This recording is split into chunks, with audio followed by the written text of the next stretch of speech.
Hi, this is Mardy once again and welcome to my channel.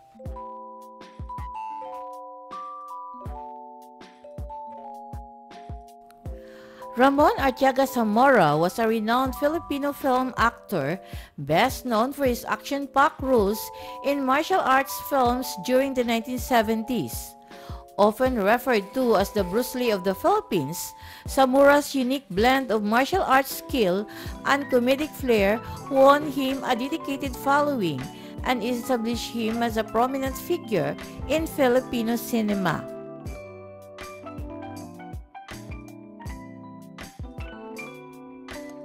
If you are new to my YouTube channel, please don't forget to like, comment, and subscribe. At para updated kayo sa mga susunod kong videos, please click the bell notification below. At sana po, don't skip the ads and please watch until the end of my video. Si Ramon Zamora ay pinanganak sa San Juan, Rizal, ngayon ay bahagi ng Metro Manila, noong June 27, 1935.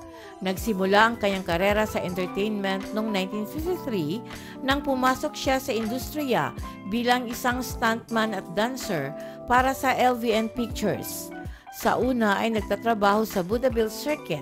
Regular siyang gumanap sa mga lugar tulad ng Clover Theater at Manila Grand Opera House. Naging bahagi din siya ng Festival Dancers, a dance troupe that has toured the world showcasing its versatile talent. Zamora's big break came in 1969 when he was cast as a regular in the popular ABS-CBN gag show Super Laugh-In. One of his most memorable roles on the show was that of a military-clad character resembling Adolf Hitler, who spoke in a comical, exaggerated version of German. This role earned him the Best Actor Citizen Award for television, helping to cement his reputation as a rising star in the Filipino entertainment industry. The declaration of martial law in 1972 led to the closure of ABS-CBN, which prompted Zamora to shift his focus to film. In 1973, he starred as the iconic Filipino comics character Pedro Pinduco in Ang Mahiwagang Daigdig ni Pedro Pinduco, directed by Celso Ad Castillo. The film's success launched Zamora into the limelight and made him a prominent figure in the action film scene of the 1970s.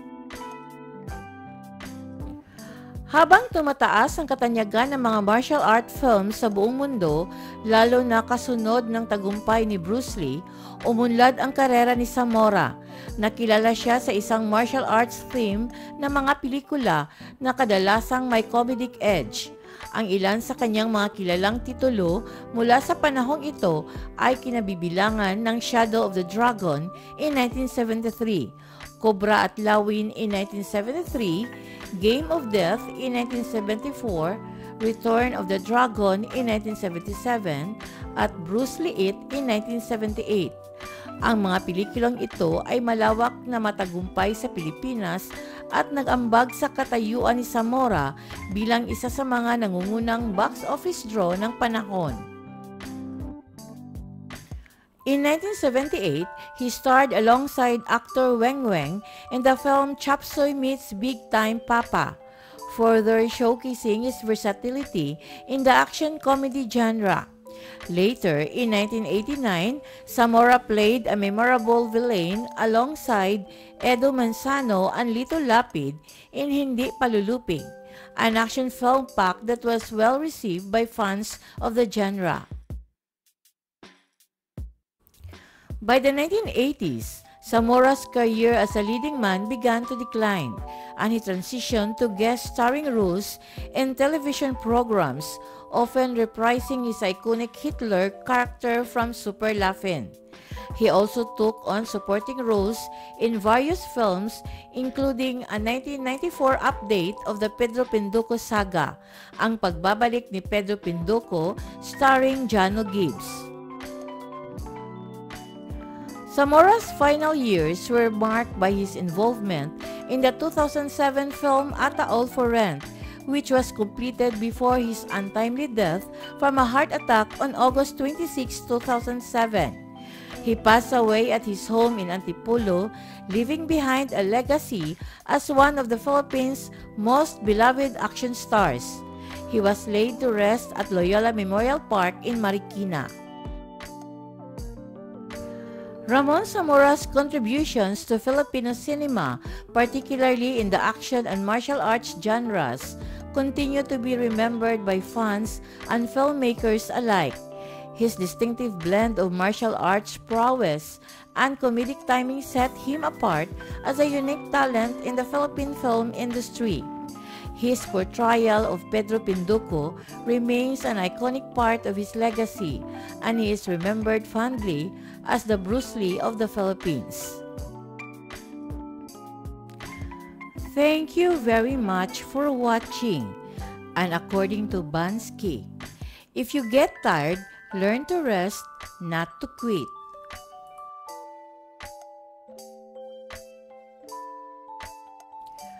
Shout out and thanks to the comment of Bear in the Philippines and Mr. Kevin Meckel.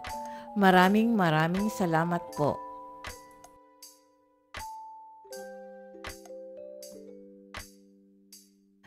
And special thanks to my source from Google, https://enwikipedia.org, picture credits to https://web.facebook.com, and inspirational quote credits to https://thesleepjourney.com.